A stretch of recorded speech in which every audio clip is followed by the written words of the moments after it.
director. And these have been being developed since 2016 or even prior to Eric Garner, to Floyd, George Floyd, and to others who have been traumatized. Laquan McDonald is one as well in Illinois, as well as our own local individuals who have had been murdered or what have you. So we want to make sure that as an NAACP that we work in concert with our chiefs of police to make it better for our community relations. As you know, the community relationship between the police and the community have been fractured. So the police department, they're doing their part.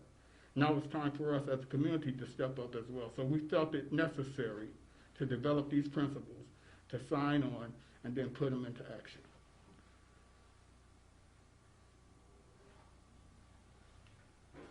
I have some questions, but it would be better if I can get some one-on-one so I can get more direct sound, if that's all right. Sure. And I guess when you talk about those principles, I know there's 10 different ones, but can you talk about maybe just kind of wrapping it up a little bit, kind of what what those principles address? Yeah, I absolutely can. Let me pull my notes out to give it in summary to you, because I have it right here in summary. By signing these, we vow to value life of every person, treat every person with dignity and respect, reject discrimination, build and rebuild trust, uphold fairness and transparency, community partnerships, building strong relationships with communities of color, ensuring citizens have a better understanding of the law, supporting diversity at our police department, and focusing on de-escalation training. And we won't only demonstrate this by our words, but we'll be demonstrating this with our actions. And I was going to talk about that next. When you talk about those actions, kind of how does that work? We saw the order that was signed, but how do you put these, into real, concrete change? Maybe things of that sort. Well, I'll jump to number 9 because that's the one that sticks out right here in front of me. To make it brief, diversity in police departments, and so it's looking at our recruiting efforts. Where are we recruiting? Being intentional in how we recruit. Looking at our HBCUs, looking at our Hispanic serving institutions, recruiting for women, but really looking at getting the best recruits for the city of Peoria. But really being intentional on how we recruit and where we go. I think it's important that we also talk about accountability. So as we have officers are going into training, what we're going to be doing is making sure that we are teaching them exactly what we expect them to do while they're out in our community. So it's not just putting something on paper and going through the device, but it's also making sure that everybody has been held accountable for what we're going to do moving forward to make sure that we have a thriving community. And one of the things that the chief has also offered is for me or someone from the NAACP to come in to talk to some of those officers before they hit the street, reiterating the principles and some of the things that we respect or expect to happen, and then also to continue to build relationships when they are out on the street, so they see me, I see them, we'll know each other, and that goes a long way. You mentioned that the police departments have been doing their job. It's time for the community to step up. How does that relate to the principles and also the increase in gun violence in this year? Well, we'll continue to build relationships. The chief and also the officers have been doing those walk and talks, which goes a long way to build the relationship. Now, we didn't get here overnight. We're not going to get out of here overnight. There's no magic bullet. There's no unicorns. It's going to take time, effort, and energy. The difference between a moment and a movement is sacrifice. So we all have to sacrifice and do our part to build a relationship. Now, it won't ever be, don't get it wrong, a zero-sum game. That's just not going to happen. That's unrealistic. However, we can make it better as we work together. Yes, sir. Chief, on the number 6 here, just paraphrase, engagement of police officers with residents outside of interactions specific to law enforcement of laws. Could you expand on what that means? Yeah, absolutely. And I think Pastor just touched on that one. These community walk and talks, these neighborhood walk and talks that we've been doing. We're not there because you called the police. We're there because we want to come out there and meet you where you're at. So we're coming and we're knocking in the residents' doors. We're knocking and saying hi and sharing some resources and explaining why we're there. But we're not there because somebody called the police, there's an issue going on, we're coming on a positive note.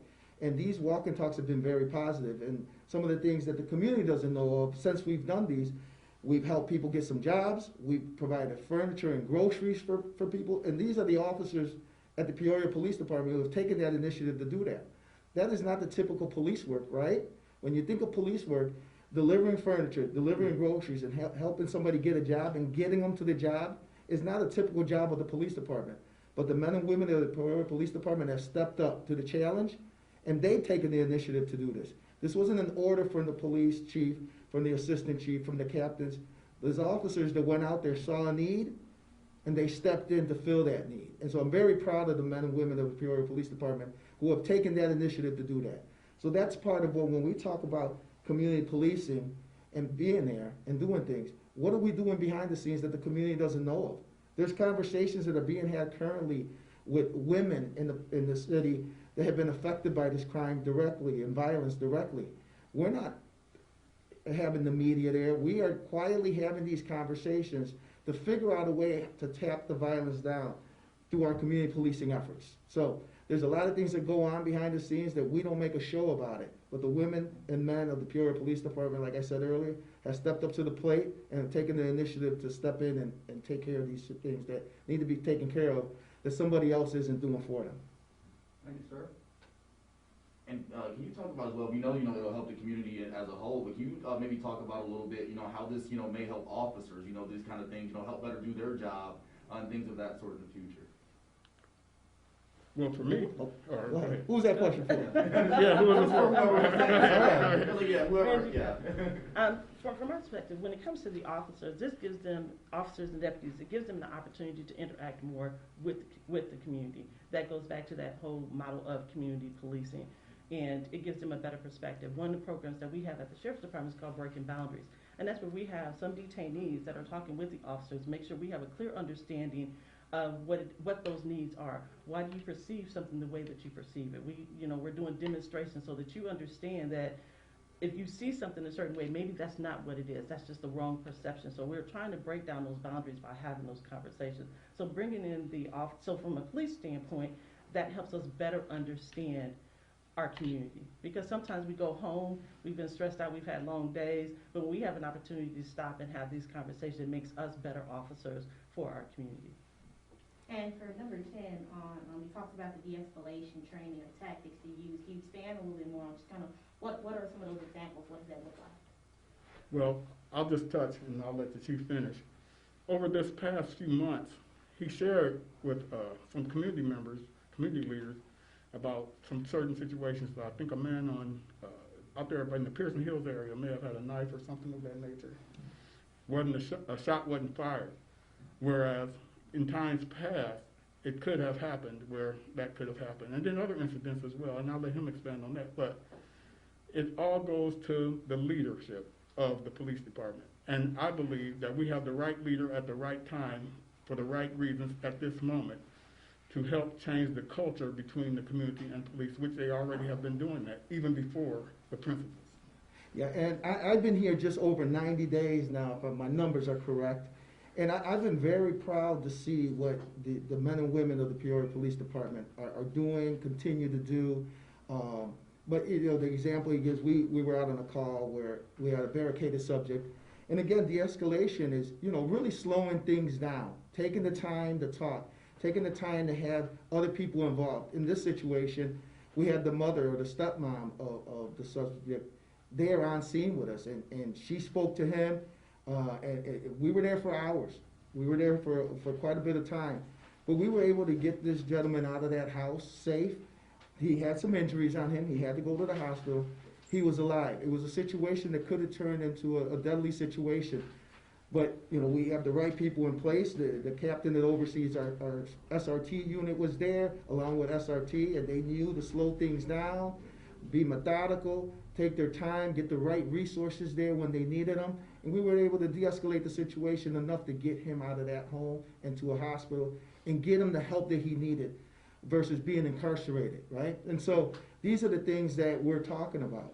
And so you asked the question earlier, how this helps police officers. This is a guideline, a remembrance of what we need to be doing.